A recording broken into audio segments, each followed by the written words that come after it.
Assalamualaikum warahmatullahi wabarakatuh. Selamat sore, sehat selalu, sukses selalu untuk kita semua.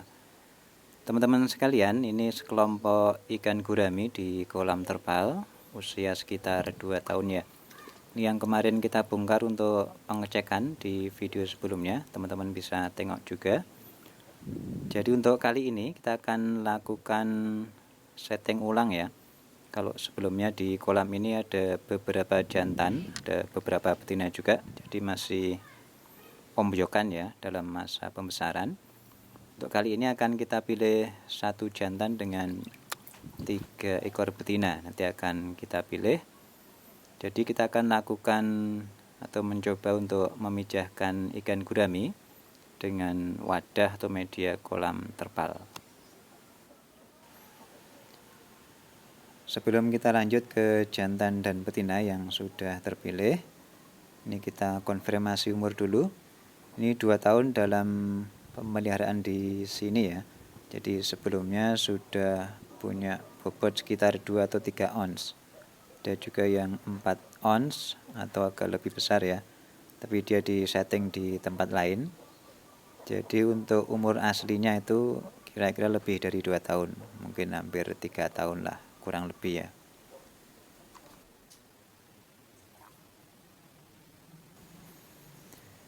Ini kan gurami jantan yang sudah kita pilih. Jadi kita lihat dari 3 area saja ya. Pangkal sirip dada itu terang atau putih. Kemudian di kepalanya lebih menonjol dibandingkan dengan ikan yang betina. Kemudian bibirnya tebal. Biasanya dari 3 area tadi ya, itu sudah cukup untuk memprediksi ikan gurami jantan atau betina. Kita pilih ikan yang putih ya. Sebenarnya ada yang hitam, tapi kita pengen coba yang putih. Kita rilis ya.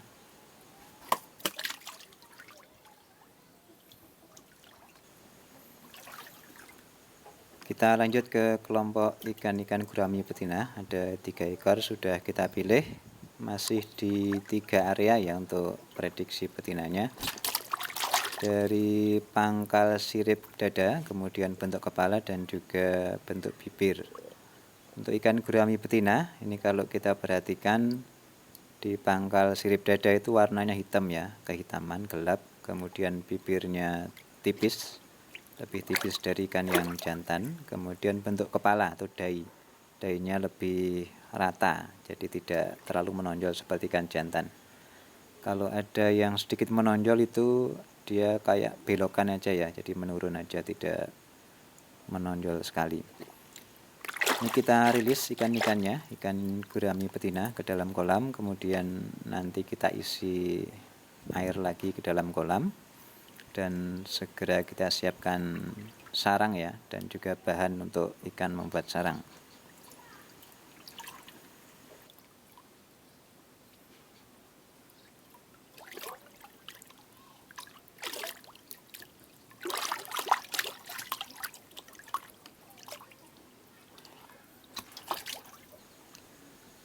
Untuk tempat ikan membuat sarang, ini kita siapkan sosoh atau susuh dari keranjang plastik ya. Ini nanti kita pasang di salah satu bagian kolam. Kemudian kita siapkan juga ijuk, atau bisa juga diganti dengan yang sejenisnya. Ini nanti gunanya untuk ikan gurami membuat sarang. Bisa dibuat dari tali ya, tali dari sak plastik itu bisa. Atau ada juga teman-teman yang pakai sabut kelapa, pelepah pisang, atau intinya bahan-bahan yang bisa digunakan ikan untuk membuat sarang. Langsung dilanjut ke pemasangan tempat sarang tadi ya. Jadi sudah tersedia palang kayu. Nanti kita tinggal paku saja ya, atau nanti mungkin cukup saya ikat saja biar mudah dibongkar pasang. Kemudian ini kita pepetkan bagian belakangnya dengan dinding kolam biar tidak ada celah, biar ikan guraminya tidak bikin sarang di situ ya, di celah-celah. Kadang dia bikin sarang di situ. Kemudian kalau masih goyang-goyang, nanti di bawah bisa ditambahkan batu atau batu bata. Untuk tempat ijuk ya, ijuk bahan gurami membuat sarang. Ini saya bikinkan tempat kecil saja. Jadi kita isi sedikit demi sedikit, nanti bila mana sudah mulai menipis atau hampir habis ya, kita isi dengan ijuk yang baru. Untuk proses berikutnya tinggal kita menunggu aja, menunggu terjadinya ikan memijah sambil tetap dikasih pakan ya.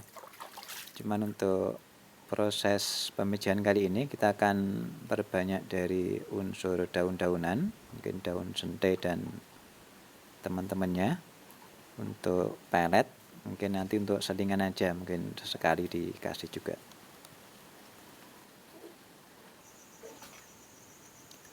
Teman-teman sekalian, ini sekitar sepekan ya, atau kurang lebih 10 hari lah sejak kita setting indukan kemarin, 1 jantan dan 3 betina di kolam ini.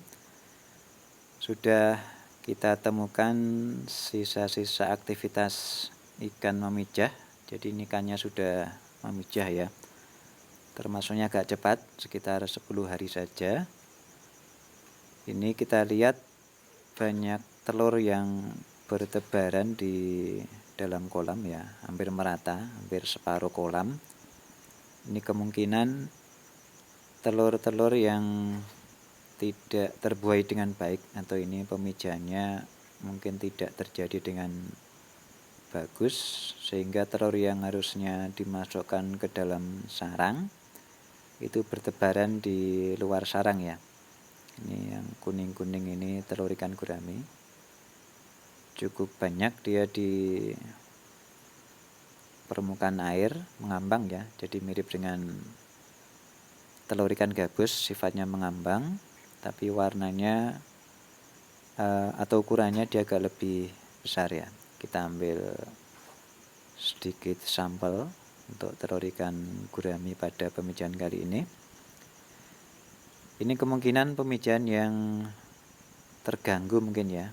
Jadi kalau proses normalnya ini telurnya dimasukkan oleh ikan gurami ke dalam sarang, kemudian sarangnya posisinya tertutup, jadi dia berada di dalam sarang.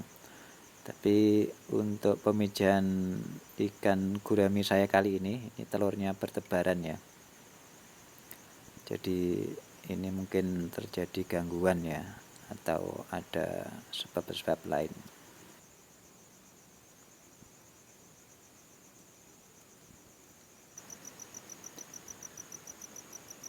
Teman-teman sekalian, ini sampel telur yang kita ambil tadi ya. Jadi lumayan banyak, yang di kolam juga masih banyak ya. Ini sebagian sudah berubah warna jadi kuning agak putih.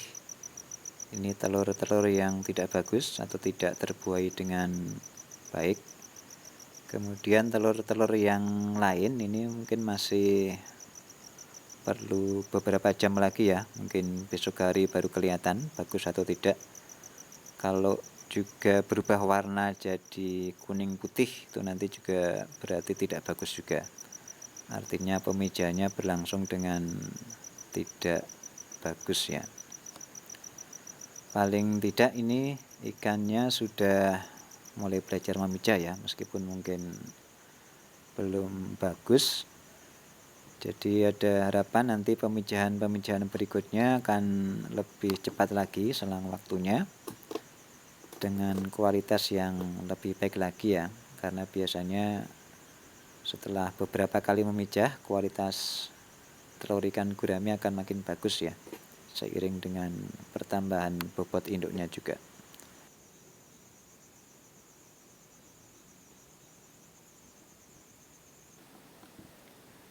Teman-teman sekalian, ini esok harinya ya, jadi masih terlihat beberapa telur ya. Ini yang kemarin malam kita ambil, sisanya sudah berubah jadi kuning agak putih. Ini berarti memang telurnya tidak bagus, pemijahannya berlangsung dengan tidak sempurna ya.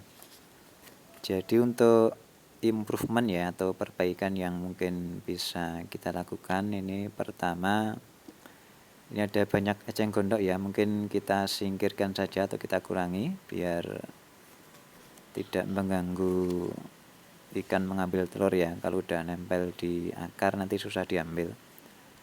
Kemudian nanti posisi sarang itu kita coba pindah ke sisi yang lain, karena posisi yang lama itu dekat dengan sisi orang lalu lalang ya, jadi mungkin salah satu penyebab gangguannya ada di situ.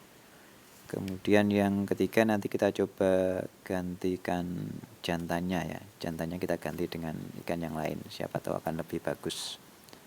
Dan juga yang terakhir mungkin bisa ditambahkan penutup ya, di dekat atas sarang ya, di kolam bagian atas, di atas sarang itu kita kasih penutup biar lebih nyaman ikan untuk memijah.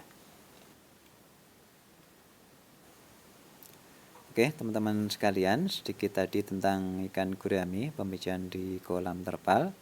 Assalamualaikum warahmatullahi wabarakatuh.